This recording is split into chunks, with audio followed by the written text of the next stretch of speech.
Hi there, Vibe Gardeners. Welcome to another episode of Vibe Gardening in Firm Edition. We're going to talk about the ever evolving story of these garlic containers on our second month update of these garlic in containers.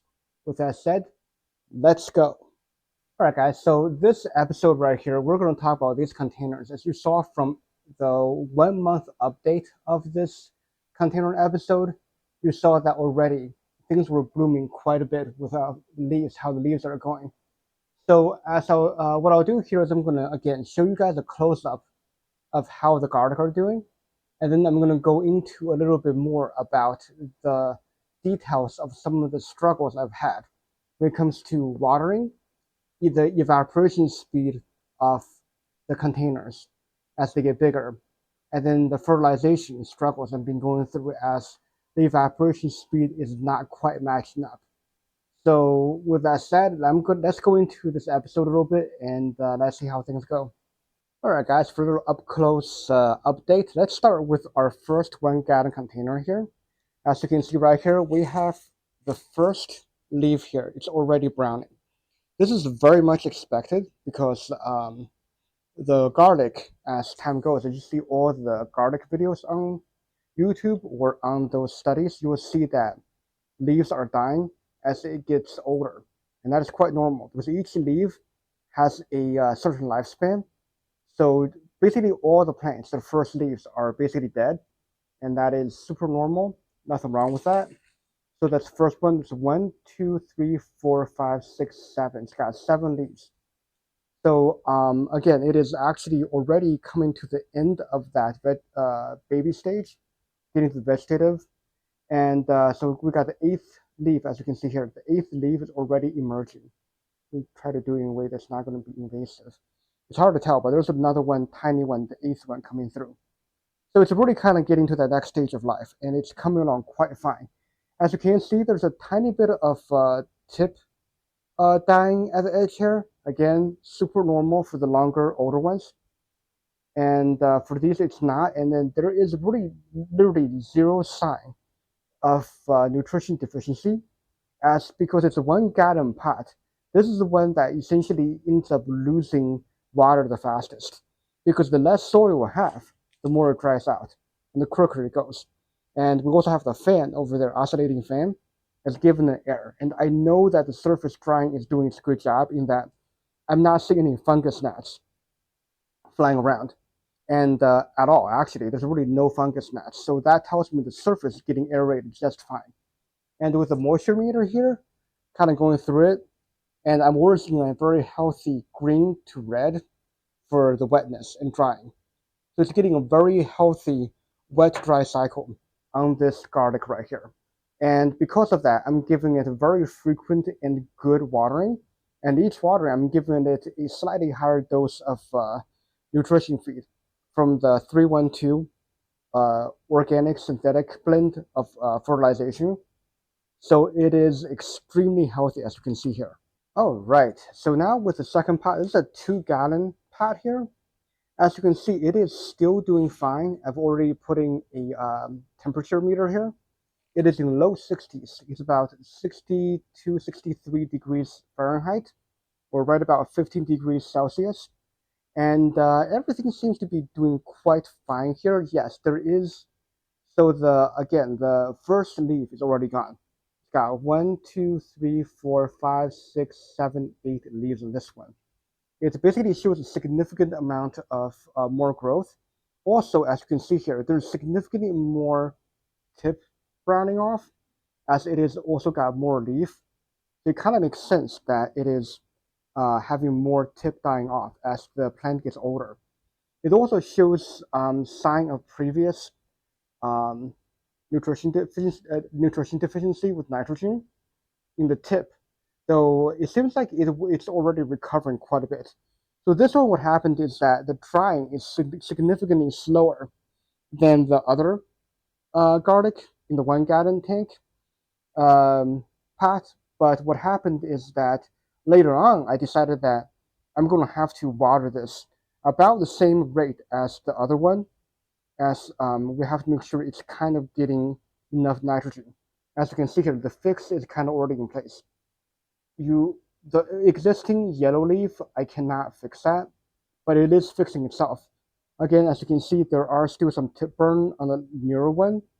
It's not as bad as the older one. So again, I think from looking at other garlic videos, this is actually quite normal to have that amount of tip dying off with these garlic. So yeah, I think it's doing okay. Not as healthy as the 1 gallon, but it is doing quite well. And again, it is a little bit more further along developmental path, but yeah, so you get trade-offs. All right, so this is the biggest pot here. So as you can see here, I got another thermometer here. The temperature of this is almost 5 degrees Fahrenheit, or approximately 2.5 degrees Celsius warmer on the internals of it than that 2 gallon pot here. This thing is significantly bigger. I'm guessing it's at least 4 to 6 gallons in size. And so obviously it retains heat better. And of course, it's two different manufacturer of thermometer, so there could be some differences in reading as well. That is a fact that I need to live with, and it probably should get the same manufacturing of the thermometers going here. But it is currently sitting about 66 degrees Fahrenheit. It's not warm at all, and that's why things are rather slow for these guys. And one of the problems having with this one is that the soil is just not drying fast enough. At the rate that was happening was I was needing about 1 watering a month. Yes, about 4 weeks. That is a long time. And so it makes nutrition very hard in that I'm just not getting enough nitrogen in there to give it the kind of feeding it needs. So that's why you're seeing all kinds of nutrition deficiencies here, like this right here, and then there's some more all around it. And yes, again, the early leaves are dying, but also because of the size it's in, and the so these things are getting more advanced quicker. So this one right here is probably the most advanced one. Got 1, 2, 3, 4, 5, 6, 7, 8 leaves. So this is the biggest one with the 8th leaves already coming to be pretty developed right here. And so the one thing that I did right before filming this was here, as you can see here, I actually drilled holes on the side. Because before, what happened was that I don't know how to properly show this. I'm gonna have to probably do another clip here to show you. But there's a lip on the bottom of this pot that's making it so that the holes I drilled at the bottom is not draining the water out. And because of that, I'm completely relying on the surface evaporation for the soil to dry out. And the soil is not drying out fast enough. And so that's why I drilled those holes on the side, hoping that the more aeration will happen, getting some more of that surface area increase on the bottom ring and getting the water out faster. Now, how much is it going to help? I'm not 100% sure. But one of the things I'm going to do is I'm going to try to maybe even drill more holes up here to get the fan coming this way to be able to get the wind right into the soil to dry it out faster. Because the main problem I'm having is I'm just not able to get the water and the nutrition movement I need in here to make it a healthy situation for these guys. And as you can see here, there's significant amount of tip browning that's happening with the leaves here. There's quite a few here, and each one of them is approximately about 2.5 to 3 inches on some of the bigger ones. And another thing here is also, you're not seeing it in this clip, but this leaf right here is actually sticking past the height of the lights it's in. It's extremely long, these leaves, and it's extremely advanced.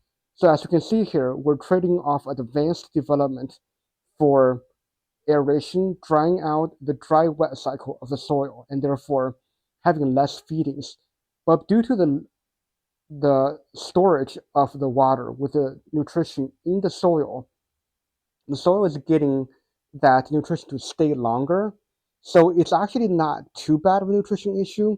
But the thing that we have to remember from the Nutrition 101 video I did, the Plant Nutrition 101 episode, that nitrogen is really absorbed in the first couple hours of watering. So nitrogen, that's why you're seeing some of the yellowing of the leaves right here, especially with this one. It's especially bad.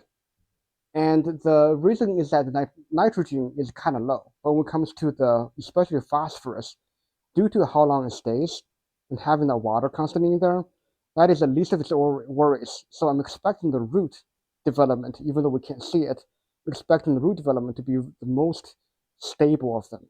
It's probably why we're seeing so much leaf development on the top, because of the good root development on the bottom. All right, gang, so here is a closer look at the bottom side of this pot here. You can see these are the new holes that grow on the side. But you see this lip right here? This is blocking the water from the bottom holes from being able to evaporate out. So by having these holes on the side, hopefully I'm getting the aeration into the bottom of the pot I'm hoping for. Now, of course, the one thing I can do is I can probably sand off channels for air to get under the pot. But for the faster solution, having these holes on the side will definitely help. And my wife already gave me permission to augment this pot all I need.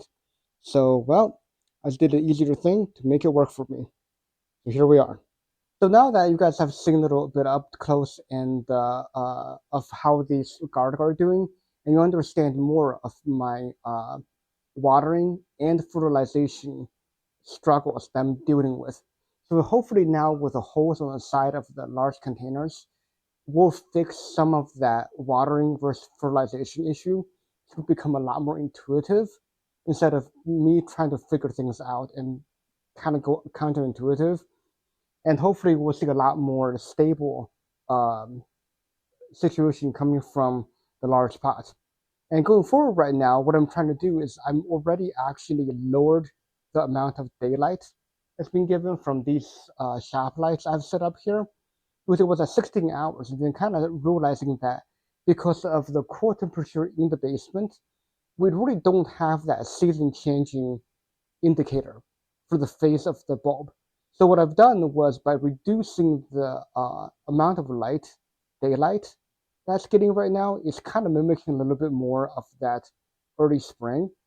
And then as it starts showing sign of more maturity, as it gets to like 8 or more leaves, I will actually increase it back up to 16. And that's going to be help a little bit of getting the garlic here, that season changing information, the dynamic it needs. I don't know if I really want to use a full heater on here, but definitely potentially I'm going to need to start using maybe a heating mat or so when the time comes. But I'm far from it. This garlic right now is still in vegetative state. It's not bulbing yet. And so what I'm going to do is I'm really going to just give it a chance to really grow the leaves out and do a lot more photosynthesis to store more energy before it gets into that stage. And so yeah, basically right now the plan for the next month is to write it out like I am right now, hopefully with better aeration and the drying of the soil on the large pot. And there's really nothing more I need to do on the 1 and 2 gallon, as the pots are already designed to be aerating to begin with. So hopefully that's going to work. And like I said, it's going to be a bit of more boring update coming up on month 3. But once we start pushing January and March, January through March, you're going to start seeing a lot more interesting development as the plant gets a lot more leaves. As right now, between 6 and 7 leaves right now, and pushing 8 a little bit. We're just kind of getting teetering to the edge of bulbing, but not quite. But once we start getting to a lot of leaves there, we can really start to see development going. So, well, be ready for another semi-boring update. But this is how garlic is going in container. And if you're growing in containers where you are right now, this should show you that you can very well take it to this stage and get yourself green garlic very healthily in containers at the very least. As long as you give it cold stratification and just pop it in there and give it the right conditions. So yeah, that's what I'm going to do next time. All right, guys. So that concludes our episode here. And as you can see, this is kind of a more boring update on the garlic on the month 2. And I said from the previous segment, month 3 is going to be more of the same because the garlic right now is in that vegetative state. It's trying to get the photosynthesis going to store energy and get it ready for that bulbing phase. So that's where we are right now. And this is a proof, like I said again, it's a proof that you can do garlic in containers, either indoor or in a balcony, as long as the temperature is correct. 60 degrees Fahrenheit, or in this case, it's going to be something like 15 degrees Celsius or warmer. You'll be able to get some kind of growth in this because it's not very warm here, but it's still doing fine. So now that you also know what I'm going to do next, which is really do nothing differently, just work with a slightly better aerated soil from the larger pot. So, well, here we are, and you know what I'm going to do next. So, until next time, guys, keep gardening and keep vibing. Let's go.